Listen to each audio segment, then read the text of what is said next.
अस्सलाम वालेकुम स्टूडेंट्स, क्या हाल चाल है बच्चों। तो आज हम क्लास 9 चैप्टर नंबर 5 के शॉर्ट क्वेश्चन आंसर्स करने वाले हैं। और सबसे इम्पोर्टेंट ये कि इन्हीं शॉर्ट क्वेश्चंस के आंसर्स लिंक आपको मैंने डिस्क्रिप्शन में दे रखा है। उस लिंक पर आप क्लिक करें, आपके सामने एक पीपीटी फाइल ओपन होगी। उस फाइल को आप डाउनलोड कर सकते हैं, उसका स्क्रीनशॉट लेके प्रिंट ले सकते हैं। तो जो मैं शॉर्ट क्वेश्चंस यहाँ पर आपको करवाऊंगा, उन्हीं शॉर्ट क्वेश्चंस के आंसर्स वहां पर अवेलेबल हैं। बकायदा मैंने हर क्वेश्चन का आंसर वहां पर दिया है, तो आप डिस्क्रिप्शन में लिंक आप देख सकते हैं, वहां पर आप वो फाइल गेट कर सकते हैं। ओके, तो यहाँ पर सिर्फ अपने कानों में हैंड फ्री लगाएं, इधर उधर की डिस्ट्रैक्शन से बचें और फुल कंसंट्रेशन के साथ कंसेप्चुअल क्वेश्चंस हैं, कॉन्सेप्ट के साथ पढ़ें। ओके, ये सारा वही कंटेंट होता है जो आप पढ़ के आ चुके होते हैं, लेकिन कॉन्सेप्ट वाइज आपसे पूछे जाते हैं। तो आइए फर्स्ट क्वेश्चन की तरफ मूव करते हैं। बेटा फर्स्ट क्वेश्चन है आपके पास, व्हाई डू एटम्स रिएक्ट। आपके पास जो एटम्स हैं वो रिएक्ट क्यों करते हैं, मतलब क्या जरूरत है कि एटम्स रिएक्ट करके मॉलिक्यूल बनाते हैं। ओके, तो इसका आंसर है आपके पास, हेडिंग आप ये देंगे, combination of atom to form chemical bond. अब जो एटम्स हैं बेटा, वो जब कंबाइन होते हैं तो क्या बनता है, केमिकल बॉन्ड बनता है, और उसके नतीजे में आपके पास मॉलिक्यूल बनकर आता है। ओके, एटम्स मिलते हैं तो मॉलिक्यूल बनता है। तो क्वेश्चन ही ये है आपके पास कि एटम्स आपस में रिएक्ट करते ही क्यों है। तो आइए इसका आंसर है, everything in the universe want to attain the stability. हर चीज जो यूनिवर्स में है, इवन के आप, मैं, हर चीज बेटा यूनिवर्स के अंदर वो स्टेबिलिटी को गेन करना चाहती है कि वो आपके पास स्टेबल हो जाए। So a stable substance is that which has maximum stability and minimum energy. बेटा याद रखेंगे कि स्टेबल सब्सटेंस वो होता है जिसकी एनर्जी कम होती है लेकिन स्टेबिलिटी मैक्सिमम होती है। ओके, मतलब ये अल्टरनेट है, जिस सब्सटेंस की एनर्जी कम होगी ना वो डेफिनेटली स्टेबल होगा। ओके, और जिसकी स्टेबिलिटी कम होगी उसकी एनर्जी आपके पास ज्यादा होगी। तो याद रखेंगे कि lower the energy maximum will be the stability. तो हर चीज यूनिवर्स में स्टेबल होना चाहती है, तो वो ये चाहेगी कि उसकी एनर्जी कम से कम हो और उनकी स्टेबिलिटी सबसे ज्यादा हो। ओके, तो जो स्टेबल सब्सटेंस होते हैं बेटा, उनकी निशानी ये होती है आपके पास, उनकी स्टेबिलिटी मैक्सिमम है और जो एनर्जी होती है उनकी वो मिनिमम होती है। ओके, अब every atom tries to attain the minimum energy and maximum stability. अब एटम भी बेटा एक सब्सटेंस की तरह है। ओके, अब वो भी इसी प्रिंसिपल पर फोकस करते हुए वो भी यही कहेंगे कि भाई हमारी स्टेबिलिटी मैक्सिमम हो और जो हमारी एनर्जी है वो कम से कम होनी चाहिए।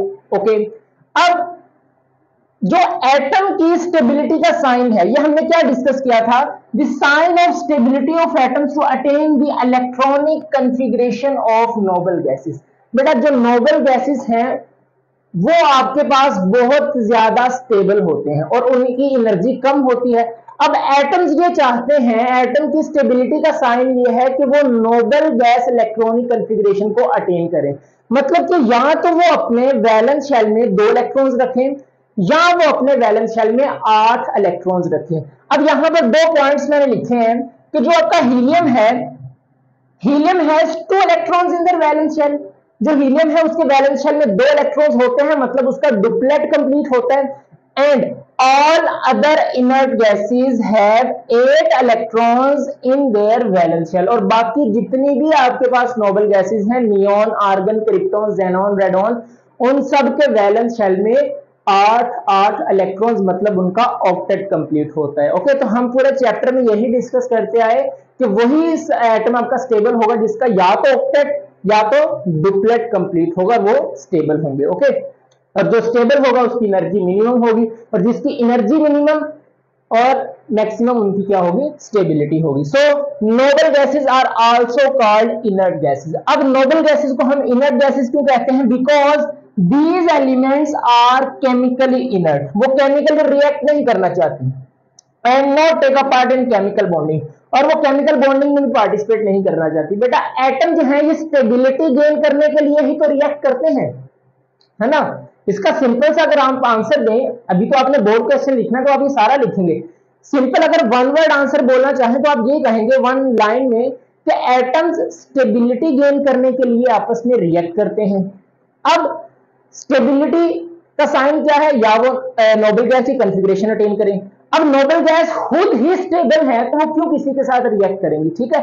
तो नोबल गैस आपके पास केमिकली इनर्ट होती हैं, वो केमिकल बॉन्डिंग में पार्टिसिपेट नहीं करती। Okay, it was conclude that inert gas configuration और हाईली स्टेबल। तो फिर ये रिजल्ट निकाला गया कि जो इनर्ट गैस कॉन्फ़िगरेशन है वो बहुत ज्यादा स्टेबल होते हैं and not have tendency to loss gain और शेयर इलेक्ट्रॉन्स। तो ना वो इलेक्ट्रॉन को लॉस करते हैं, ना वो इलेक्ट्रॉन को गेन करते हैं, ना वो इलेक्ट्रॉन को शेयर करते हैं, वो इटसेल्फ मॉलिक्यूल एग्जिस्ट करती हैं। Okay, so all other atoms react with other atoms. तो एक एटम दूसरे एटम के साथ रिएक्ट करेगा to attain the stable electronic configuration of noble gases, ताकि वो stable electronic configuration of noble gases को अटेन कर ले।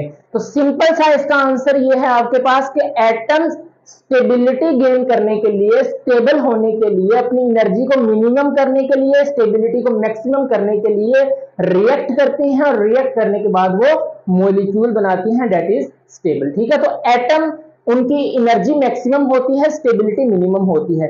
ऑन द अदर हैंड जो वो आपस में रिएक्ट करके मॉलिक्यूल बना देते हैं तो मॉलिक्यूल की एनर्जी कम हो जाती है और उनकी स्टेबिलिटी मैक्सिमम हो जाती है, और यही वो चाहते हैं कि उनकी एनर्जी कम हो और स्टेबिलिटी उनकी मैक्सिमम हो। तो प्यारे बच्चों, next question is why is the bond between an electropositive and an electronegative atom ionic in nature। वो कह रहा है कि जो इलेक्ट्रोपॉजिटिव एटम और इलेक्ट्रोनेगेटिव एटम है इनके दरमियान आयनिक बॉन्ड ही क्यों बनता है, उसकी रीजन क्या है। तो सबसे पहले ये समझना है कि इलेक्ट्रोपॉजिटिव क्या है और इलेक्ट्रोनेगेटिव क्या है। ओके, अब बेटा जो इलेक्ट्रोपॉजिटिव एटम होता है form positive ion bye losing electron. अब जो इलेक्ट्रोपॉजिटिव है ये इलेक्ट्रॉन लॉस करता है तो इस पर आता है पॉजिटिव चार्ज। जैसे आपके पास मेटल्स हैं तो metals are electropositive atoms. Okay, वो इलेक्ट्रॉन लॉस करेंगे तो जब इलेक्ट्रॉन लॉस करेंगे तो उनके ऊपर कौन सा चार्ज आएगा, पॉजिटिव चार्ज। अच्छा, इलेक्ट्रोनेगेटिव एटम किसे कहते हैं, an electronegative atom forms negative ion by gaining electron. अब जो इलेक्ट्रोनेगेटिव एटम होता है वो इलेक्ट्रॉन को गेन करता है और उस पर आता है नेगेटिव चार्ज। इलेक्ट्रॉन गेन करेगा तो कौन सा चार्ज आएगा, नेगेटिव चार्ज आएगा। अब इलेक्ट्रोपॉजिटिव इलेक्ट्रॉन लॉस करता है तो पॉजिटिव चार्ज आता है, और इलेक्ट्रोनेगेटिव इलेक्ट्रॉन गेन करता है तो उस पर आता है नेगेटिव चार्ज। अच्छा देखो, ऑपोजिट चार्जेस आ गए, एक पर पॉजिटिव एक पर नेगेटिव चार्ज। तो देखिए, these are two oppositely charged ions held together by electrostatic force of attraction to form an ionic bond। तो आयनिक बॉन्ड होता ही क्या है, जो पॉजिटिव और नेगेटिव के दरमियान बनता है ना। पॉजिटिव नेगेटिव एक दूसरे को अट्रैक्ट करते हैं और उससे आपके पास आयनिक बॉन्ड की फॉर्मेशन हो जाती है। तो याद रखेंगे कि इलेक्ट्रोपॉजिटिव और इलेक्ट्रोनेगेटिव एटम के दरमियान हमेशा आयनिक बॉन्ड बनेगा। इसकी एग्जांपल में आप NaCl लिख सकते हैं, है ना। Na आपके पास इलेक्ट्रोपॉजिटिव है और जो आपके पास क्लोराइड है Cl वो आपके पास इलेक्ट्रोनेगेटिव है, तो उनके दरमियान जो NaCl का बॉन्ड बना that is ionic in nature. तो क्लियर है, वेरी गुड। नेक्स्ट आपके पास क्वेश्चन है ionic compounds form solid justify. वो कह रहा है जो आयनिक कंपाउंड्स होते हैं वो सॉलिड होते हैं, उसकी रीजन क्या है।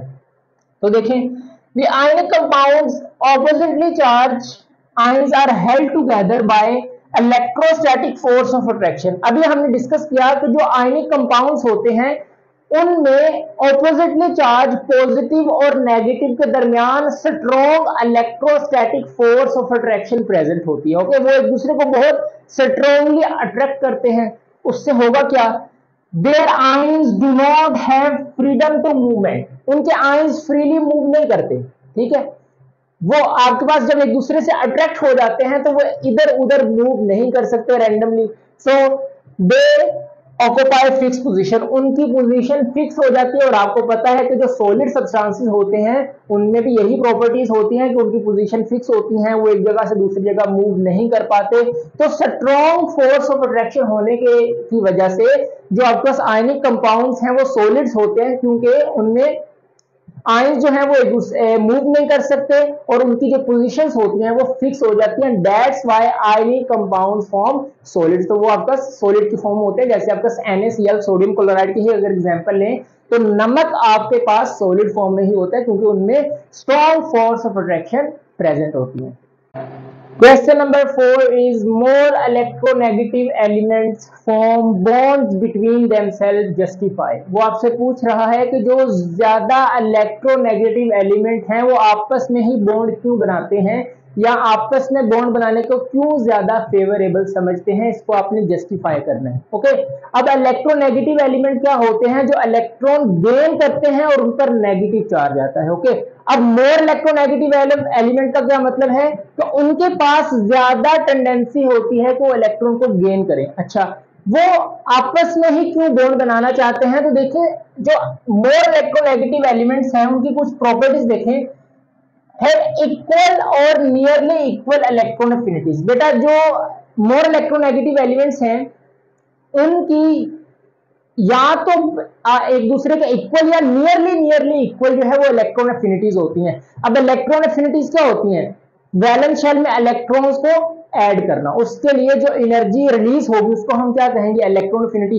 तो जो मोर इलेक्ट्रोनेगेटिव एलिमेंट्स हैं या तो उनकी इक्वल ही इलेक्ट्रॉन अफिनिटीज होती हैं एक दूसरे के या नियरली इक्वल होती है, ज्यादा डिफरेंस नहीं होता। अच्छा, है इक्वल और नियरली इक्वल इलेक्ट्रोनेगेटिविटी, मतलब कि इलेक्ट्रॉन शेड पे इलेक्ट्रॉन्स को अपनी तरफ खींचने की जो टेंडेंसी है वो भी या तो उनकी नियरली इक्वल होती है या आपके पास वो ऑलमोस्ट इक्वल होती है आपके पास। तो याद रखिए कि उनकी जो इलेक्ट्रोनेगेटिविटी पावर है to attract the shared pair of electrons वो आपस में क्या होती हैं? इक्वली ही होती हैं। थर्ड, आपका they have high ionisation energy, उनकी आयनाइजेशन एनर्जी बहुत ज्यादा होती है। अब आयनाइजेशन एनर्जी आपके पास क्या है कि वैलेंस शेल से इलेक्ट्रॉन को निकालने के लिए जितनी एनर्जी चाहिए होगी उसको हम कहते हैं आयनाइजेशन एनर्जी। तो जो इलेक्ट्रोनेगेटिव एटम्स हैं बेटा, उनकी जो आयनाइजेशन एनर्जी बहुत ज्यादा होगी, मतलब उनके वैलेंस शेल से इलेक्ट्रॉन निकालना बहुत मुश्किल है ना। आयनाइजेशन एनर्जी ज्यादा, मतलब ज्यादा एनर्जी देनी पड़ेगी उसको उसके वैलेंस शेल से इलेक्ट्रॉन को बाहर निकालने के लिए, तो ये भी मुश्किल काम है। So they have high nuclear charge, जो इलेक्ट्रोनेगेटिव एलिमेंट्स है उनका न्यूक्लियर चार्ज भी ज्यादा होता है, मतलब कि उनके अंदर नंबर ऑफ प्रोटॉन्स ज्यादा होते हैं, सही है। And they have small in atomic size, उनका एटॉमिक साइज भी स्मॉल होता है। तो देखो, अगर कलेक्टिवली सबको देखा है तो small in atomic size, small size है, उसके बाद न्यूक्लियर चार्ज भी ज्यादा है, हाई आयनाइजेशन एनर्जी है, इक्वल और नियरली इक्वल उनके इलेक्ट्रॉन अफिनिटीज एंड इलेक्ट्रोनेगेटिव है। तो इतनी ज्यादा प्रॉपर्टीज को देखने के बाद हम ये रिजल्ट निकाल सकते हैं। So they do not allow the transfer of electrons from one atom to another atom. जो इलेक्ट्रोनेगेटिव एटम है, इलेक्ट्रोनेगेटिव का ही क्या मतलब है कि वो इलेक्ट्रॉन गेन करना चाहता है। अब वो इलेक्ट्रॉन लॉस करके किसी दूसरे एटम में इलेक्ट्रॉन ट्रांसफर तो नहीं करेगा। अब एक इलेक्ट्रोनेगेटिव एटम है, दूसरा भी तो इलेक्ट्रोनेगेटिव है, तो ऐसा तो नहीं है कि एक इलेक्ट्रॉन लॉस करे दूसरा गेन करे। तो दोनों ही इलेक्ट्रॉन को चाहते हैं, इलेक्ट्रॉन लवर हैं, है ना। तो वो ऐसा पॉसिबल नहीं है कि एक इलेक्ट्रोनेगेटिव एटम से इलेक्ट्रॉन निकाल कर दूसरे में इंटर करके और आयनिक बॉन्ड बना दे, तो ऐसा नहीं है ना। So they do not allow the transfer of electron from one atom to another atom. एक एटम से इलेक्ट्रॉन ट्रांसफर करके दूसरे एटम में इलेक्ट्रॉन डालना ये पॉसिबल नहीं है। The more electronegative atom favored the formation of covalent bond by sharing of electron। तो बेटा, जो more electronegative atom है ये कोवलेंट बॉन्ड को प्रेफरेंस देते हैं, मतलब कि ये इलेक्ट्रॉन शेयर कर सकते हैं ना। ये इलेक्ट्रॉन लॉस करके दूसरे एटम में इंटर करके, मतलब कहीं पर भी ये आयनिक बॉन्ड नहीं बनाते, ये आपके पास कोवलेंट बॉन्ड फॉर्मेशन को ज्यादा फेवरेबल समझते हैं।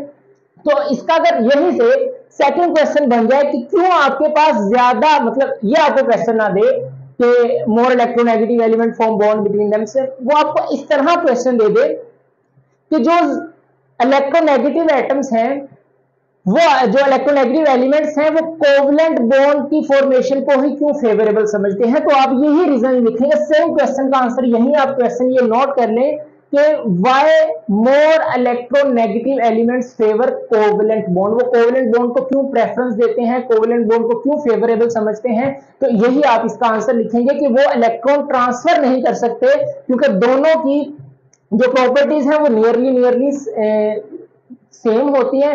That's why more electronegative element favour covalent bond formation not ionic. Okay, तो क्लियर है, वेरी गुड।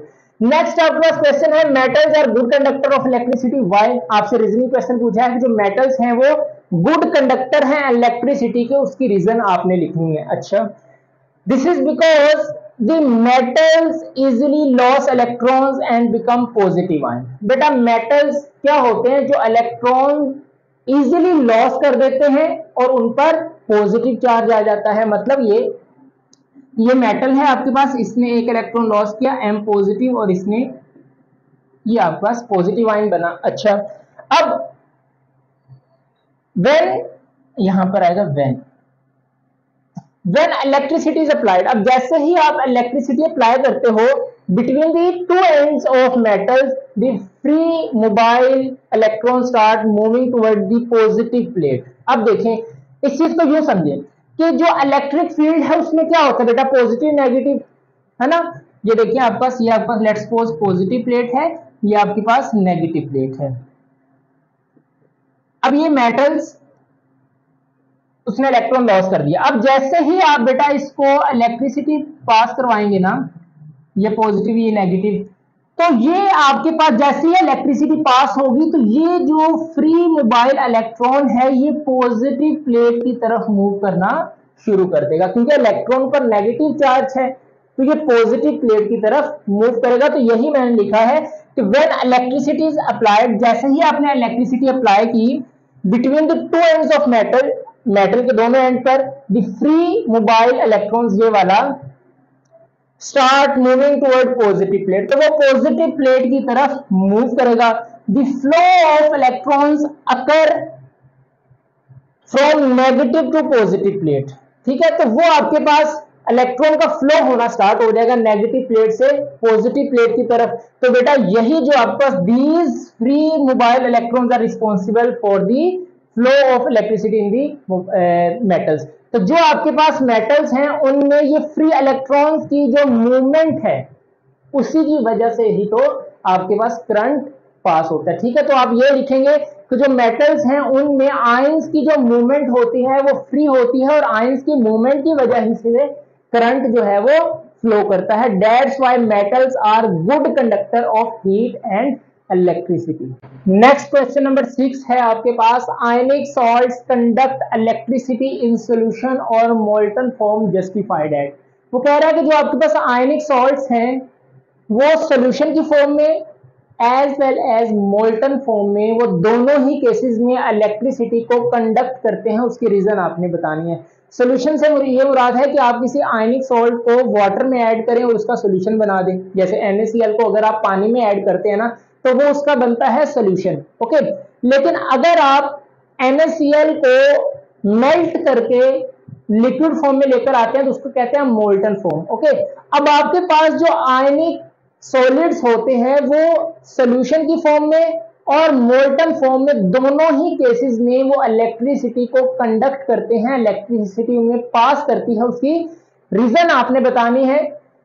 तो वो क्या कह रहे हैं कि ionic compounds are good conductor of electricity in aqueous solution और मोल्टन फॉर्म। जो आयनिक कंपाउंड्स हैं वो सॉल्यूशन में भी और मोल्टन स्टेट्स में, दोनों में ही वो इलेक्ट्रिसिटी को कंडक्ट करते हैं, गुड कंडक्टर होते हैं। अच्छा, उसकी रीजन क्या है? Because in both cases ions become mobile और फ्री। जो उनमें आयंस होते हैं वो फ्री भी होते हैं और मोबाइल भी होते हैं, मतलब वो एक जगह से दूसरी जगह इजीली मूव कर सकते हैं। और अभी हमने डिस्कस किया कि आयंस की मूवमेंट की वजह ही से तो इलेक्ट्रिसिटी जो है वो पास करती है, ओके, इलेक्ट्रॉन्स की मूवमेंट की वजह से। तो इसके अभी मैकेनिज्म को भी समझेंगे, ओके। देखें, these ions act as a charge carriers. अब इसका क्या मतलब है? देखिए बेटा, मैं डायग्राम के जरिए आपको समझाता हूं। ये आपके पास एक लेट्स सपोज सेल है, ओके। अब इसके अंदर आपने NaCl का सॉल्यूशन ले लिया, अब वो आपके पास मोल्टन फॉर्म में भी हो सकता है और आपके पास एक्वस सोल्यूशन में भी हो सकता है। यहाँ पर लेट्स सपोज Na पॉजिटिव के आयन भी हैं और Cl नेगेटिव के आयन भी हैं। अच्छा, पूरे सोल्यूशन के अंदर अब आप यहां पर इलेक्ट्रोड्स लगा दें। इलेक्ट्रोड्स बेटा पॉजिटिव और नेगेटिव प्लेट को कहते हैं। ये देखिए, अब लेट्स सपोज ये आपके पास है एनोड और एनोड पर होता है पॉजिटिव चार्ज, ये आप याद रखेंगे। ओके, और ये जो सेकंड प्लेट है ये है आपके पास कैथोड और कैथोड पर नेगेटिव चार्ज होता है। क्लियर है? अब आप क्या करें कि इन इलेक्ट्रोड्स को बैटरी के साथ कनेक्ट कर दें। इसको आप क्या करें, बैटरी के साथ कनेक्ट कर दें। आप अपनी यूपीएस में भी देखते हैं तो दो उसमें आपके पास जो चुंटियां सी आप लगाते हो तो उसमें भी एक कैथोड होता है, एक आपके पास एनोड होता है। क्लियर है? तो आपने क्या किया कि इन इलेक्ट्रोड्स को आपने बैटरी के साथ क्या किया, कनेक्ट कर दिया पॉजिटिव और नेगेटिव टर्मिनल के साथ। जैसे ही आप बैटरी को ऑन करते हो तो बेटा होता क्या है कि आयंस जो हैं अपने रिस्पेक्टिव इलेक्ट्रोड्स की तरफ मूव करना शुरू कर देते हैं। मतलब कि देखो, अगर ये पॉजिटिव चार्ज है Na पॉजिटिव, ये कौन सी प्लेट की तरफ मूव करेगा? इस पर पॉजिटिव चार्ज है तो डेफिनेटली ये नेगेटिव प्लेट की तरफ मूव करेगा। ओके, कैथोड पर नेगेटिव चार्ज है, ये इस पर पॉजिटिव है तो पॉजिटिव पॉजिटिव एक दूसरे को क्या करेंगे, रिपेल करेंगे, है ना। तो ये Na पॉजिटिव नेगेटिव प्लेट की तरफ मूव करेगा और ये आपके पास Cl नेगेटिव, इस पर नेगेटिव चार्ज है तो ये एनोड पॉजिटिव प्लेट की तरफ मूव करेगा। मीन के the movement of ions is the respective electrodes, वो एक अपने रिस्पेक्टिव इलेक्ट्रोड्स की तरफ मूव करेंगे। ये जो आपके पास पॉजिटिव कैटाइन है ये आपके पास कैथोड की तरफ मूव करेगा और Cl नेगेटिव, इस पर नेगेटिव चार्ज है तो ये आपके पास एनोड की तरफ मूव करेगा। अच्छा, अब यही बात मैंने यहां पर लिखी है कि पॉजिटिव आयन जो आपका कैटाइन है, जैसे Na पॉजिटिव है, आर अट्रैक्टिव टुवर्ड कैथोड, वो कैथोड की तरफ मूव करेगा, ये देखिए नेगेटिव प्लेट की तरफ। And negative ion Cl negative, और ये जो Cl नेगेटिव एनाइन है are attractive toward anode that is positive plate, तो वो आपके पास पॉजिटिव प्लेट की तरफ मूव करेगा। अच्छा, एट द इलेक्ट्रोड्स, अब इन इलेक्ट्रोड्स पर क्या होगा देखिए, अब ये Cl नेगेटिव जैसे ही यहां पर आया बेटा, Cl नेगेटिव, ये इसके पास नेगेटिव चार्ज का क्या मतलब है, इसके पास एक एक्स्ट्रा इलेक्ट्रॉन है। ओके, अब ये Cl नेगेटिव अपना इलेक्ट्रॉन इस एनोड पर डिपॉजिट कर देगा, ये देखिए, और ये आपस न्यूट्रल फॉर्म में चला जाएगा। सही है, मतलब Cl नेगेटिव आया एनोड पर, इसने यहां पर इलेक्ट्रॉन कर दिया लॉस। सही है, और खुद आपके पास सॉलिड फॉर्म में, न्यूट्रल की फॉर्म में चला गया। अच्छा, अब Na पॉजिटिव आ गया किस पर, यहां पर। अब बेटा ये जो फ्री इलेक्ट्रॉन है ये मूव करेगा इस वायर के जरिए, ऐसे पॉजिटिव से नेगेटिव टर्मिनल की तरफ ये मूव करेगा। अब ये इलेक्ट्रॉन फ्री यहां से यहां पर मूव करेगा, तो जैसे ही यहां पर आएगा तो इस नेगेटिव इलेक्ट्रॉन को Na पॉजिटिव अट्रैक्ट कर लेगा। देखिए Na पॉजिटिव का क्या मतलब है कि इसने इलेक्ट्रॉन लॉस किया है, तो नेगेटिव चार्ज इलेक्ट्रॉन यहां पर आएगा तो Na इस इलेक्ट्रॉन को क्या कर लेगा, गेन कर लेगा। ओके, और ये फिर Na सॉलिड की फॉर्म में चला जाएगा, मतलब इसने एक इलेक्ट्रॉन लॉस किया था तो इसको इलेक्ट्रॉन दोबारा वापस मिल गया, तो क्लोराइड भी सॉलिड फॉर्म में आ गया और Na भी आपके पास इलेक्ट्रॉन को अट्रैक्ट करके अपनी न्यूट्रल फॉर्म में चला गया। सही है, तो यहां पर देखो इलेक्ट्रॉन का फ्लो हुआ फ्रॉम पॉजिटिव टर्मिनल से नेगेटिव टर्मिनल की तरफ। अब यही बेटा आपके पास जो इलेक्ट्रॉन का फ्लो है ये इलेक्ट्रिसिटी का बायस बनता है। ठीक है, तो यहां पर देखिए मैंने लिखा है एट इलेक्ट्रोड्स, अब इन इलेक्ट्रोड्स पर दे लॉस देयर चार्जेस, ये अपने चार्जेस को लॉस कर देंगे। ये नेगेटिव है तो इसने, ये Cl नेगेटिव था, इसने इलेक्ट्रॉन लॉस कर दिया, न्यूट्रल हो गया। ये Na पॉजिटिव है, यही इलेक्ट्रॉन जो पॉजिटिव टर्मिनल से नेगेटिव की तरफ मूव किया, इसने उसको गेन किया और किसकी, सॉलिड की फॉर्म में चला गया। इस पर भी जो पॉजिटिव चार्ज था वो खत्म हो गया। सो दे लॉस देयर चार्जेस, इन्होंने अपने चार्जेस को किया लॉस एंड बिकम न्यूट्रल, और दोनों ही न्यूट्रल हो गए, Cl और Na पॉजिटिव। सही है, ये न्यूट्रल फॉर्म में चले गए बाय गेनिंग और लॉसिंग इलेक्ट्रॉन, एक ने इलेक्ट्रॉन लॉस करके दूसरे ने इलेक्ट्रॉन गेन किया।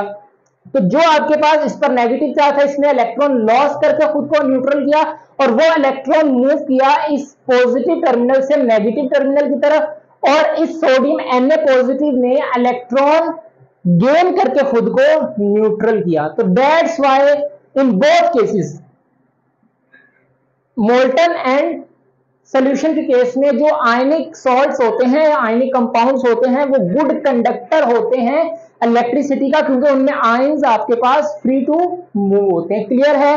ये कॉन्सेप्ट समझ आया आपको? इसी तरह से यही मैकेनिज्म है, इसी मैकेनिज्म के जरिए जो है वो करंट आपके पास फ्लो करता है। अच्छा, अब एक चीज और याद रखिए, ये अगर NaCl है ना, अगर इसका सोल्यूशन बनाते हैं तो इसमें 4 तरह के आयंस होंगे, इसमें H पॉजिटिव भी होगा और OH नेगेटिव, वाटर के आयंस भी प्रेजेंट होंगे। सही है?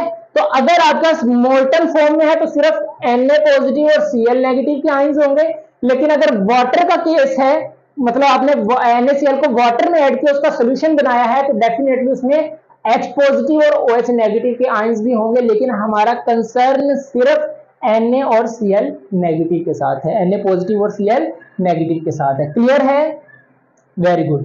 तो ये आपके पास प्रॉपर रीजन थी इसकी। नेक्स्ट क्वेश्चन नंबर 7 है, what type of bond is formed by nitrogen molecule? Nitrogen molecule में किस तरह का बॉन्ड एग्जिस्ट करता है? So the answer is a non polar triple covalent bond is formed by the nitrogen molecule. इस तरह बेटा आपके पास, ये आपका नॉन पोलर का मतलब है पोल्स क्रिएट नहीं हुए, दोनों सेम टाइप एटम है, और इसमें ट्रिपल कोवलेंट बॉन्ड प्रेजेंट होता है, मतलब 3 इलेक्ट्रॉन्स दोनों नाइट्रोजन शेयर करके आपके पास ट्रिपल कोवलेंट बॉन्ड बनाते हैं। क्वेश्चन नंबर 8 है, difference between lone pair and bond pair of electrons. बेटा इनमें डिफरेंस क्या है? तो लोन पेयर इलेक्ट्रॉन्स क्या होते हैं? Lone pair electrons are the valence electrons that do not participate in the chemical bonding. बेटा ऐसे इलेक्ट्रॉन्स जो केमिकल बॉन्डिंग में पार्टिसिपेट नहीं करते, किसी एटम के ऊपर वैसे ही पड़े रहते हैं, उसको हम क्या कहते हैं? लोन पेयर इलेक्ट्रॉन्स कहते हैं। और याद रखिएगा कि लोन पेयर इलेक्ट्रॉन्स को हम अनशेयर्ड पेयर ऑफ इलेक्ट्रॉन्स भी कहते हैं, जो कि किसी के साथ शेयर नहीं होते। तो लोन पेयर ऑफ इलेक्ट्रॉन्स की यही डेफिनेशन मैंने लिखी है कि lone pair electrons are the valence electrons on an atom which do not participate in chemical bonding. It is also called unshared pair of electrons. तो ये इसकी बनेगी डेफिनेशन। अच्छा, शेयर्ड पेयर इलेक्ट्रॉन्स या जिसको हम बॉन्ड पेयर इलेक्ट्रॉन्स भी कहते हैं, ये उसका इनवर्स हो जाएगा, मतलब a pair of electrons shared between 2 atoms. ऐसे बेटा इलेक्ट्रॉन का पेयर जो 2 एटम्स के दरमियान शेयर हुआ है, मतलब कि एक इलेक्ट्रॉन एक एटम का और दूसरा इलेक्ट्रॉन दूसरे एटम का, और उन्होंने आपस में शेयर करके केमिकल बॉन्ड बना रखा है। अब उनमें जो इलेक्ट्रॉन्स हैं उसको हम क्या कहेंगे? बॉन्ड पेयर इलेक्ट्रॉन्स, मतलब उन्होंने बॉन्ड बना रखा है। सही है? It is also called shared pair electrons. इनको हम शेयर्ड पेयर इलेक्ट्रॉन्स भी कहते हैं क्योंकि ये शेयरिंग से बनते हैं। सही है? अब अगर इनमें डिफरेंस देखा जाए कि what is the actual difference between the lone pair of electrons and bond pair electrons, तो that is the lone pair electrons belongs to single atom. जो बेटा लोन पेयर इलेक्ट्रॉन्स है वो सिंगल एटम से belong करता है, and the bond pair electrons belongs to 2 atoms in a molecule. जैसे यहां पर देखें मैंने अमोनिया की एग्जांपल दिया, तो नाइट्रोजन के ऊपर ये एक लोन पेयर है, तो ये एक सिंगल एटम से बिलोंग कर रहा है। सिमिलरली ये वाला नाइट्रोजन, इसके ऊपर भी लोन पेयर है, तो ये भी एक सिंगल एटम को रिप्रेजेंट कर रहा है, बिलोंग कर रहा है। लेकिन ये जो बॉन्ड पेयर है ये 2 एटम से बिलोंग करता है। ये वाला जो इलेक्ट्रॉन है वो इस नाइट्रोजन का, और ये वाला इलेक्ट्रॉन इस नाइट्रोजन का, और इन इलेक्ट्रॉन्स को हम बॉन्ड पेयर इलेक्ट्रॉन्स कहेंगे और इन इलेक्ट्रॉन्स को हम लोन पेयर इलेक्ट्रॉन्स कहेंगे। तो ये डिफरेंस है कि लोन पेयर इलेक्ट्रॉन्स एक एटम से बिलोंग करता है like this, and bond pair electrons 2 atom से बिलोंग करते हैं इन अ मॉलिक्यूल। एक इलेक्ट्रॉन इस एटम का, एक इलेक्ट्रॉन इस एटम का, और इसको हम क्या कहेंगे? बॉन्ड पेयर इलेक्ट्रॉन्स का नाम देंगे। क्लियर है कि what is the actual difference between loan pair electrons and bond pair electrons? तो अलग अलग डेफिनेशन भी पूछी जाए तो आप ऐसे ही इसको आंसर करेंगे। नेक्स्ट आपके पास क्वेश्चन नंबर 9 है, describe at least 2 necessary conditions for the formation of covalent bond. Covalent bond की फॉर्मेशन के लिए कम से कम आपने 2 कंडीशंस लिखनी है कि क्या कंडीशन होनी चाहिए कोवलेंट बॉन्ड फॉर्मेशन के लिए। तो उसकी कंडीशन फर्स्ट है the electronegativity of element must be high. जो इलेक्ट्रोनेगेटिविटी है मतलब the ability of atom to attract the shared pair of electrons. और याद रखें कि ये जितने भी इस लेक्चर्स के लिंक्स हैं वो मैंने उसका लिंक डिस्क्रिप्शन में लिंक्स दे रखे हैं, आप वो लेक्चर्स देख सकते हैं। किसी भी किस्म का आपके माइंड में कोई कंफ्यूजन चल रहा होगा, यार ये कॉन्सेप्ट क्या है, इसकी डेफिनेशन या इसका एक्चुअल में कॉन्सेप्ट भूल जाता है, अभी 9th ग्रेड है, ऐसा ऐसा चीजें कवर होंगी आपको। तो अगर कोई किसी भी टॉपिक में कोई कंफ्यूजन है तो उसका लिंक आपको डिस्क्रिप्शन में मिल जाएगा। ओके, तो आइए क्वेश्चन की तरफ कि जो इलेक्ट्रोनेगेटिविटी है वो आपके पास ज्यादा होनी चाहिए, ठीक है, मतलब उनके पास ability to attract the shared pair of electron ज्यादा हो। Second condition, the ionization energy of elements must be high, उनकी जो आयनाइजेशन एनर्जी है वो बहुत ज्यादा होनी चाहिए, मतलब कि उनसे इलेक्ट्रॉन निकालना इतना आसान ना हो। अगर इलेक्ट्रॉन निकलेगा नहीं तो ट्रांसफर ऑफ इलेक्ट्रॉन तो पॉसिबल ही नहीं होगा, ठीक है। तो जब दोनों ही एटम्स इलेक्ट्रॉन नहीं निकालेंगे तो फिर इलेक्ट्रॉन शेयर करने से बॉन्ड बनाने को प्रेफरेंस देंगे, that is the covalent bond. Okay, तो 2 कंडीशंस यही हैं कि इलेक्ट्रोनेगेटिविटी ऑफ एलिमेंट हाई होनी चाहिए, सेकंड इज आयनाइजेशन एनर्जी भी उनकी हाई होनी चाहिए, that is the 2 conditions to the formation of covalent bond. Question number 10 है why HCl has dipole dipole force of attraction. जो HCl का मॉलिक्यूल है उसमें डाइपोल डाइपोल इंटरेक्शंस क्यों होती हैं। ओके, तो आइए, HCl has dipole dipole force of attraction, this is because the unequal sharing of electrons between hydrogen and chlorine। बेटा जो HCl का बॉन्ड होता है, HCl के दरमियान जो बॉन्ड है वो आपके पास पोलर कोवलेंट बॉन्ड होता है, मतलब कि जो इलेक्ट्रॉन्स की शेयरिंग होती है वो अनइक्वली होती है, क्योंकि जो क्लोरीन है वो इलेक्ट्रोनेगेटिव एटम है और हाइड्रोजन इलेक्ट्रो पॉजिटिव एटम है। तो जो क्लोरीन है वो शेड पेयर इलेक्ट्रॉन्स को ज्यादा पावरफुली अपनी तरफ खींचता है, उससे होगा क्या कि अनइक्वल शेयरिंग हो जाएगी इलेक्ट्रॉन्स की। अब क्लोरीन जब हायर फोर्स के साथ इलेक्ट्रॉन्स को अपनी तरफ खींचेगा तो उस पर आएगा पार्शियल नेगेटिव चार्ज, और हाइड्रोजन से इलेक्ट्रॉन छिन गए तो उस पर आ जाएगा पार्शियल पॉजिटिव चार्ज। ओके, तो वहां पर पोल्स क्रिएट हो जाते हैं due to unequal sharing of electrons due to the higher electronegativity of chlorine. सही है, तो क्लोरीन की हाई इलेक्ट्रोनेगेटिविटी की वजह से वो इलेक्ट्रॉन को पावरफुली खींचेगा, जिसकी वजह से पोल्स क्रिएट हो जाते हैं। The chlorine atoms partially negative charge, chlorine पर देखिए आपके पास partial negative charge, whereas hydrogen atom gets partially positive charge, और इस पर आएगा पार्शियल पॉजिटिव चार्ज। तो देखिए ये शेड पेयर इलेक्ट्रॉन्स है ये टुवर्ड क्लोरीन अट्रैक्ट हो रहे हैं, क्योंकि यहाँ पर जो क्लोरीन है बेटा इसकी जो इलेक्ट्रोनेगेटिविटी है दैट इज 3.2। ओके, और जो हाइड्रोजन की इलेक्ट्रोनेगेटिव दैट इज 2.2। तो इलेक्ट्रोनेगेटिविटी का डिफरेंस है, इसी वजह से यहाँ पर पोल्स क्रिएट हुए और ये जो बॉन्ड बना that is the polar covalent bond.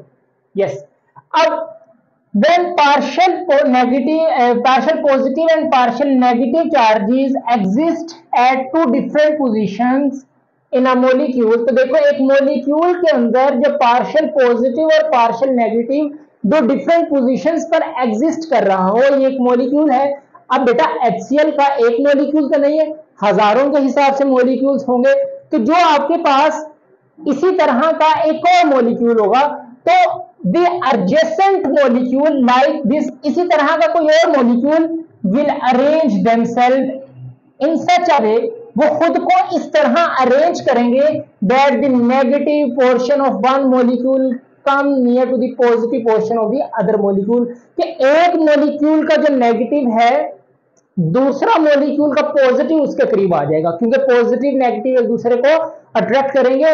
मैंने जब ये डाइपोल डाइपोल इंटरेक्शन समझाया था तो ये चीज वहां बहुत इन डेप्थ मैंने ये कवर की थी।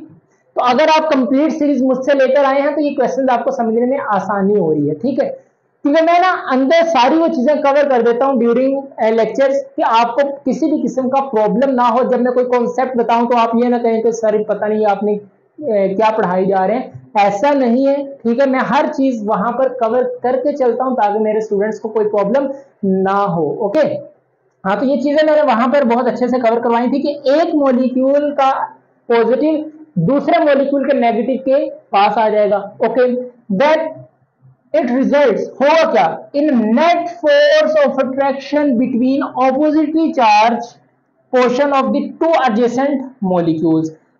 These attractive forces are called dipole interaction. बेटा यही फिर एक मॉलिक्यूल और दूसरे मॉलिक्यूल के दरमियान, पॉजिटिव और नेगेटिव के दरमियान जो आपके पास फोर्स ऑफ अट्रैक्शन डेवलप हो जाती हैं उसको हम बोलते हैं डायपोल इंटरेक्शन। और dipole interaction is a intermolecular force, intermolecular force जो दो मॉलिक्यूल्स के दरमियान पाई जाए उसको हम इंटरमोलिक्यूलर फोर्स कहते हैं।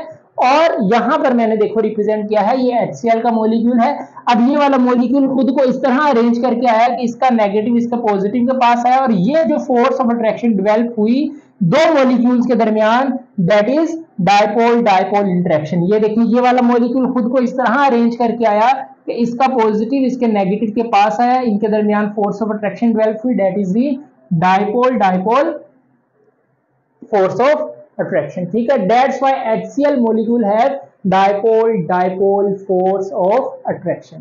next question number 11 है, what is triple covalent bond with an example। it is not a reasoning question, इसका आंसर to the point आपको बुक पर भी मिल जाएगा types of covalent bond में। तो यहाँ पर सिर्फ आपने ट्रिपल कोवलेंट बॉन्ड की डेफिनेशन और एक एग्जांपल लिखनी है। तो क्या डेफिनेशन है, a covalent bond is formed by sharing of 3 pairs of electrons bye 2 atoms. अगर दोनों एटम्स 3 इलेक्ट्रॉन्स को शेयर करेंगे ट्रिपल कोवलेंट बॉन्ड बनेगा, that's bond is called triple covalent bond. और उसकी एग्जांपल में इसकी रिप्रेजेंटेशन क्या है, 3 लाइनों से इसको डिनोट करते हैं हम, और एग्जांपल में आप नाइट्रोजन की एग्जाम्पल लिख सकते हैं। Okay, it is a triple covalent bond.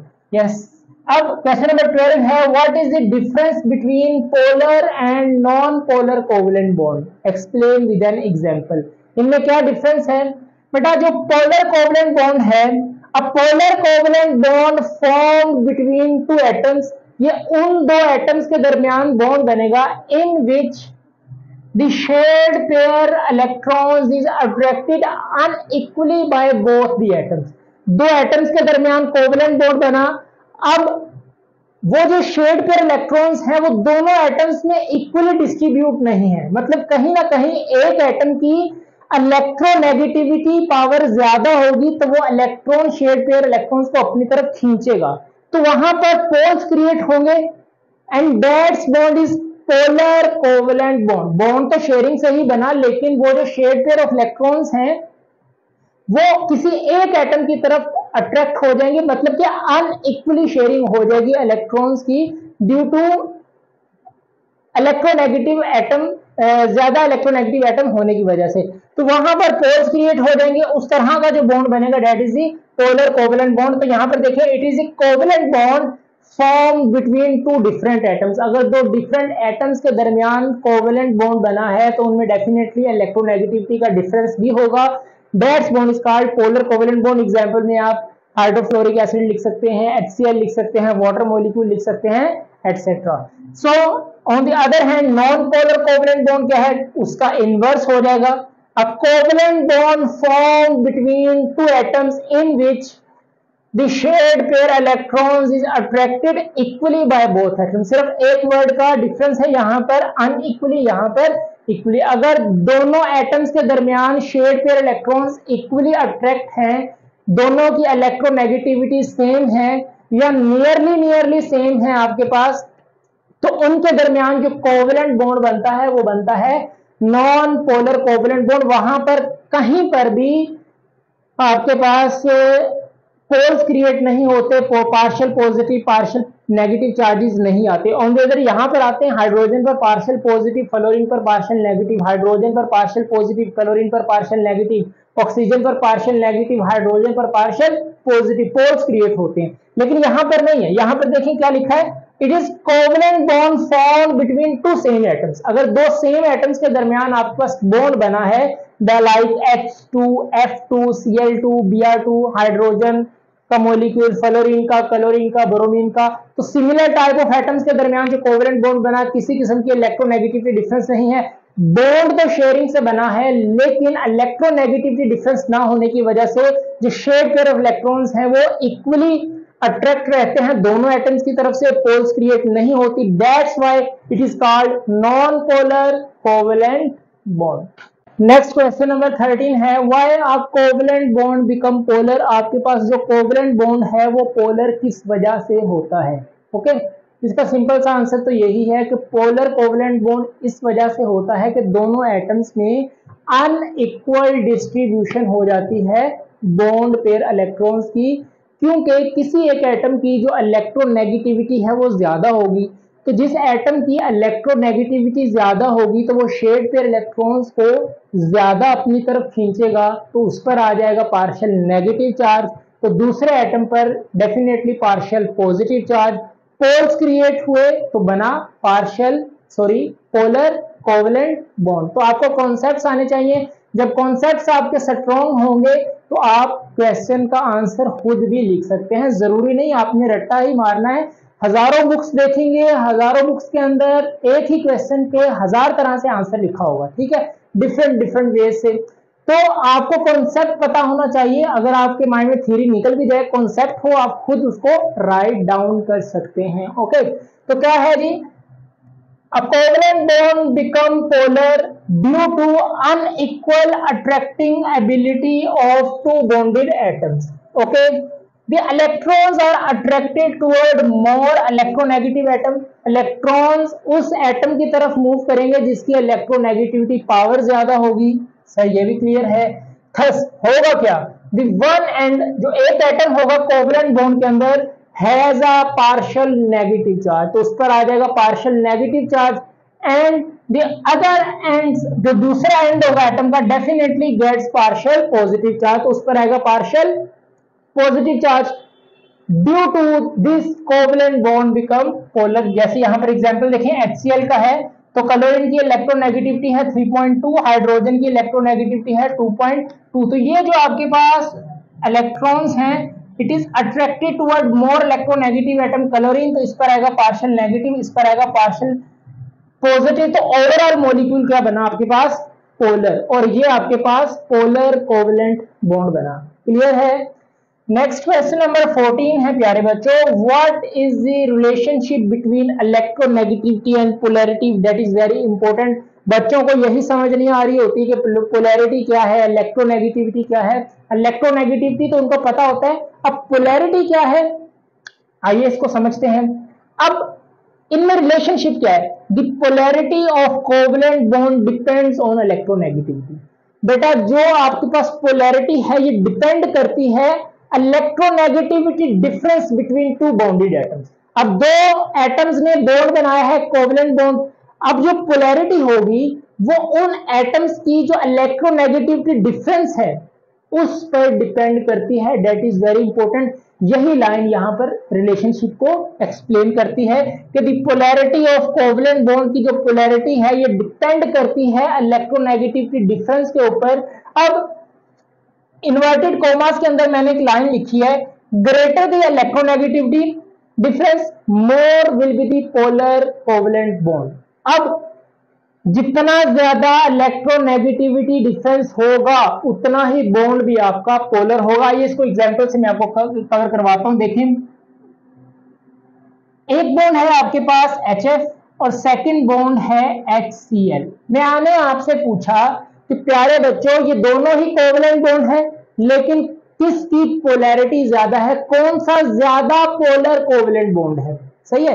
ये भी मैंने आपको कवर करवाया था जब हमने polar and non polar covalent bond discuss किया था कि अब कंपैरिजन क्वेश्चन आपसे पूछे जा सकते हैं कि बताइए किसका इलेक्ट्रोनेगेटिविटी आपके पास ज्यादा है। तो यहां पर मैंने आपसे पूछा पोलैरिटी ज्यादा है, तो इसमें से कौन सा बॉन्ड ज्यादा पोलर कोवलेंट है। तो देखो आप अभी हमने डिस्कस किया कि जो आपके पास पोलैरिटी ऑफ कोवलेंट बॉन्ड है ये डिपेंड करती है किस पर, इलेक्ट्रोनेगेटिविटी डिफरेंस के ऊपर। तो इनके इलेक्ट्रोनेगेटिविटी डिफरेंस चेक करें। तो आइए, फ्लोरीन की इलेक्ट्रोनेगेटिविटी होती है बेटा 4 और हाइड्रोजन की इलेक्ट्रोनेगेटिविटी है 2.2। यहां पर देखें, क्लोरीन की इलेक्ट्रोनेगेटिविटी है 3.2 एंड हाइड्रोजन की इलेक्ट्रोनेगेटिविटी है 2.2। तो डिफरेंस चेक करें, 4 minus 2.2 that is equal to 1.8। ये आ गया इनका इलेक्ट्रोनेगेटिविटी डिफरेंस।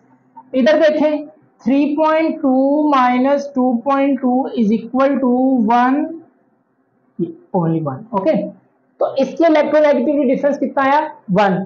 तो अब इस लाइन को पढ़े, greater the electronegativity difference more polar the bond. तो किसकी इलेक्ट्रोनेगेटिविटी ज्यादा है, इसकी। तो ये आपके पास बॉन्ड ज्यादा पोलर है, यहां पर ज्यादा पोल्स बनेंगे, ज्यादा स्ट्रॉन्ग पोल बनेगा, ठीक है, पार्शियल नेगेटिव पार्शियल पॉजिटिव। तो इलेक्ट्रोनेगेटिविटी डिफरेंस के ऊपर पोलैरिटी ऑफ बॉन्ड डिपेंड करती है। जिसका इलेक्ट्रोनेगेटिविटी डिफरेंस ज्यादा होगा वो बॉन्ड भी आपके पास ज्यादा पोलर इन नेचर होगा। क्लियर है? तो जब भी आपके पास ये क्वेश्चन आए तो आप ये एग्जांपल भी लाजमी दें, साथ अच्छा इंप्रेशन पड़ेगा कि बच्चा अच्छा पढ़कर आया है, इसको सारे कॉन्सेप्ट्स कवर हैं। ओके, तो याद रखें, जिसके इलेक्ट्रोनेगेटिविटी, जिसके दरमियान इलेक्ट्रोनेगेटिविटी डिफरेंस ज्यादा, वो बॉन्ड उतना ही ज्यादा पोलर होता है। क्लियर है? पोलैरिटी और इलेक्ट्रोनेगेटिविटी के दरमियान क्या रिलेशन था? ओके, नेक्स्ट क्वेश्चन नंबर 15 है, that is very simple. Why the metals conduct electricity. Metals किस वजह से इलेक्ट्रिसिटी को कंडक्ट करते हैं? पहले भी 2 दफा ये क्वेश्चन रिपीट हो चुका है, लेकिन उसके पूछने का अंदाज हर दफा ही डिफरेंट है। उसका भी वो भी आप आंसर लिख सकते हैं, लेकिन यहाँ पर सिंपल सा आंसर ये बनता है। उसने वजह पूछी है तो आप लिखेंगे the metals conduct electricity due to mobile free electrons. Free electrons की वजह से आपके पास मेटल्स के अंदर इलेक्ट्रिसिटी कंडक्ट करती है। कैसे करती है वो प्रीवियस क्वेश्चंस में आप समझकर आ गए। नेक्स्ट क्वेश्चन नंबर 16 है, why ice floats on water. जो आपके पास बर्फ है वो वाटर के ऊपर फ्लोट क्यों करती है? याद है ये हमने क्वेश्चन कहां पर डिस्कस किया था? जब हमने हाइड्रोजन बॉन्डिंग पढ़ा था, वहां पर ये क्वेश्चन मैंने आपको कवर करवा दिया था। एक्सरसाइज का क्वेश्चन भी है, इंपॉर्टेंट है, तो आइए डिस्कस करते हैं। The ice floats on water because ice has low density as compared to water. Okay, जो ice की density है than water. आइस की डेंसिटी बेटा कम होती है एज कंपेयर टू वाटर, और इस लो डेंसिटी की वजह से जो बर्फ है वो पानी के ऊपर तैरती रहती है। आपको पता है जो हल्की चीज होती है वो ऊपर तैरती है, और जो वजनी चीज हो, जिसकी डेंसिटी ज्यादा हो, जिसका मास डेंस ज्यादा हो, वो नीचे डूब जाती है। तो अब जो आइस है आपके पास उसकी डेंसिटी ज्यादा है। अब डेंसिटी किस वजह से ज्यादा है वो भी देखते हैं। तो देखिए, the density of ice eight 0 degree centigrade. 0 degree centigrade पर बेटा जो आइस की डेंसिटी है दैट इज 0.917 ग्राम पर centimetre cube is less then the liquid water at 0 degree centigrade that is 1.00 ग्राम पर डेसीमीटर। तो आप दोनों को कंपैरिजन कर सकते हैं कि जो आइस की डेंसिटी है 0 डिग्री पर वो 0.9 है, और सेम 0 डिग्री सेंटीग्रेड पर जो लिक्विड वाटर है उसकी डेंसिटी है 1.0। तो वाटर की डेंसिटी ज्यादा है। In liquid states the water molecules move randomly. अगर वाटर लिक्विड की फॉर्म में है तो बेटा वाटर के मॉलिक्यूल्स हैं वो रैंडमली मूव करेंगे। हाउएवर व्हेन वाटर फ्रीज, जब आप उसको फ्रीज कर दें, उसका टेम्परेचर कम कर दे, फ्रीजर में रख दें उसको, द मॉलिक्यूल्स अरेंज देमसेल्फ। अब मॉलिक्यूल्स खुद को इन ऑर्डर फॉर्म एक इस तरह अरेंजमेंट दे देंगे that gives them empty structure। तो वो जो आपके पास आइस के मॉलिक्यूल्स हैं, वाटर मॉलिक्यूल्स हैं, उनके दरमियान एम्प्टी स्पेसेस आना शुरू हो जाती हैं, ठीक है, उनका ओपनली स्ट्रक्चर हो जाता है। So ice occupies more volume than the same mass of water. तो आइस जो है वो ज्यादा स्पेस ऑक्युपाई करती है एज कंपेयर टू वाटर, उनका इक्वल मास भी हो। तो ठीक है, मतलब कि आपके पास जो आइस है वो उनके दरमियान एम्प्टी स्ट्रक्चर्स आ जाते हैं, जिसकी वजह से आइस जो है उसकी डेंसिटी जो है वो कम हो जाती है। So that's why as a result density of ice is less than water, hence ice floats on water. तो यही आपके पास मेन रीजन है जिसकी वजह से आइस जो है वो फ्लोट करती रहती है पानी के ऊपर, क्योंकि आइस की डेंसिटी कम होती है। ओके, तो सिंपली इसका आंसर यह है कि आइस की डेंसिटी कम है एज कम्पेयर टू वाटर, क्योंकि जब आपके पास आप पानी को बर्फ में कन्वर्ट करते हैं तो उनके दरमियान एम्प्टी स्पेसेस आ जाती हैं, तो उनका स्ट्रक्चर ओपनली हो जाता है, जिसकी वजह से उनमें एम्प्टी स्पेसेस आ जाने की वजह से आइस की डेंसिटी कम हो जाती है एज कम्पेयर टू वाटर, और फिर वो वाटर के ऊपर फ्लोट करती रहती है, तैरती रहती है, इसी वजह से वो पानी के अंदर नहीं डूबती। ओके, नेक्स्ट क्वेश्चन नंबर 17 है, give the characteristics properties of ionic compound. ये आपको बुक पर भी मिल जाएगा, इसका आंसर मैंने यहां पर भी लिख रखी है, इसको वन बाय वन करके डिस्कस करते हैं। Are ionic compounds are crystalline solids at room temperature. बेटा जितने भी आयनिक कंपाउंड्स हैं वो सारे के सारे क्रिस्टलाइन सॉलिड्स हैं। जब हमने आयनिक कंपाउंड्स को कवर किया था तब मैंने बताया था क्रिस्टलाइन सॉलिड्स क्या होते हैं, और एक और तरह के सॉलिड्स होते हैं that is amorphous solids. Okay, इनमें क्या डिफरेंस है ये हमने कवर किया। इन शॉर्ट, क्रिस्टलाइन सॉलिड्स उनको कहा जाता है जिनके अंदर रेगुलर अरेंजमेंट होती है एटम्स की। ओके, तो जो आयनिक कंपाउंड्स हैं वो आपके पास क्रिस्टलाइन सॉलिड्स होते हैं। सेकंड है, ionic compound do not conduct electricity in solid state because ions are not free. जो आपके पास आयनिक कंपाउंड अगर सॉलिड स्टेट में है तो उनमें करंट पास नहीं करता, क्योंकि आयंस वहां पर फ्री नहीं होते। But on the other hand they conduct electricity. Third property है कि ये इलेक्ट्रिसिटी को कंडक्ट करते हैं in aqueous and molten states. सही है, this is due to the free mobile ions in both cases. Solution में और मोल्टन स्टेट में, ये भी हमने पहले कवर किया कि दोनों ही केसेस में जो आयनिक कंपाउंड है वो इलेक्ट्रिसिटी कंडक्ट करते हैं, क्योंकि उनमें फ्री आयंस प्रेजेंट होते हैं। उसका मैकेनिज्म भी हमने देखा था प्रीवियस क्वेश्चंस में। सो लास्ट सेकंड लास्ट आपके पास प्रॉपर्टी है, ionic compounds have high melting and boiling point. इनके अंदर जो मेल्टिंग बॉइलिंग पॉइंट वो बहुत ज्यादा हाई होते हैं। फॉर एग्जांपल NaCl का अगर मेल्टिंग पॉइंट देखें तो बेटा 801 डिग्री सेंटीग्रेड है, और अगर NaCl का बॉइलिंग पॉइंट देखें तो 1413 degree centigrade is the boiling point of NaCl। बहुत ज्यादा होते हैं क्योंकि आयनिक कंपाउंड्स में ऑपोजिट चार्जेस के दरमियान strong electrostatic force of attraction present होती है, जिसकी वजह से उन स्ट्रॉन्ग फोर्सेस को ब्रेकअप करना बहुत मुश्किल होता है। That's why they have high melting and boiling point. Last property है, ionic compounds are soluble in polar solvent. बेटा जो आयनिक कंपाउंड्स हैं ये पोलर इन नेचर होते हैं, तो ये वाटर के अंदर ही सोल्युबल होते हैं, जो कि पोलर है। तो केमिस्ट्री का रूल याद रखें, लाइक डिसॉल्व लाइक। बेटा पोलर पोलर के अंदर हल होते हैं और नॉन पोलर के अंदर हल होंगे। तो जो आयनिक कंपाउंड्स हैं these are polar in nature, so they are soluble in polar solvents like water.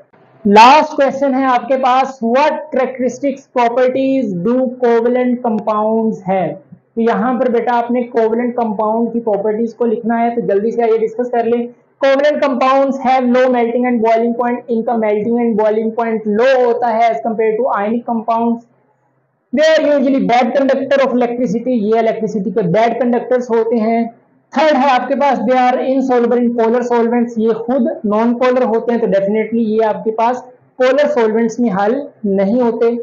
हाँ, ये भी याद रखें आपके पास कि कोवेलेंट कंपाउंड्स भी दो तरह के हैं, polar covalent compounds and non polar covalent compounds. तो जो पोलर कोवेलेंट कंपाउंड्स हैं वो वाटर के अंदर हल हो जाते हैं, जो नॉन पोलर कोवेलेंट कंपाउंड्स हैं वो वाटर के अंदर हल नहीं होते। Okay, so they are soluble, ये ज्यादातर सोल्युबल होते हैं नॉन पोलर सॉल्वेंट्स के अंदर लाइक बेंजीन, ईथर। तो जो आपके पास नॉन पोलर कोवेलेंट कंपाउंड्स होंगे लाइक जो सिमिलर एटम्स के दरमियान बनते हैं F2Cl2 Br2, ओके, तो वो आपके पास नॉन पोलर सॉल्वेंट्स के अंदर ही हल होंगे, जैसे आपके पास बेंजीन हो गया, ईथर हो गया, तो ये आपके पास एक दूसरे में सोल्युबल होते हैं। ठीक है, लास्ट है आपके पास covalent bonding are very hard and stable. ये हमने डिस्कस किया था जब हमने कोवेलेंट कंपाउंड डिस्कस किया था nature of bonding and properties में। वहां पर मैंने इस पॉइंट के लिए आपको नीचे उसकी एग्जांपल दी थी डायमंड की। ओके, हर तरफ कार्बन ही कार्बन थे। सही है, तो वहां पर अगर आपने वो लेक्चर लिया है तो आपको ये समझ आ गया होगा, अदरवाइज आपको लिंक डिस्क्रिप्शन में मिल जाएगा। वहां पर मैंने डायमंड का स्ट्रक्चर समझाया था, वहां पर हमने ये जब बात प्रूव की थी कि जो कोवलेंट बॉन्डिंग है ये बहुत स्टेबल और हार्ड होती है in case of diamond. Okay, so ये आपके पास क्वेश्चंस थे, हर क्वेश्चन को हमने इन डिटेल डिस्कस किया। और याद रहे, मैं आपको दोबारा रिमेंबर करवा दूं प्यारे बच्चों कि इन्हीं क्वेश्चंस के आंसर्स का लिंक आपको डिस्क्रिप्शन में मिल जाएगा। उस लिंक पर आप क्लिक करें, वो पीपीटी फाइल आपके सामने ओपन होगी, उसका स्क्रीनशॉट ले लें, वहां से आप राइट डाउन करके अपने प्रॉपर नोट्स बनाएं। ओके, किसी भी किस्म का आपके माइंड में कंफ्यूजन हो आप पूछ सकते हैं। सो अब नेक्स्ट आपके लिए टेस्ट योर सेल्फ आएंगे। ओके, नमाज पढ़ते रहें, कुरान पाक की तिलावत करते रहें। मिलते हैं नेक्स्ट वीडियो में। All the very best, Allah Hafiz.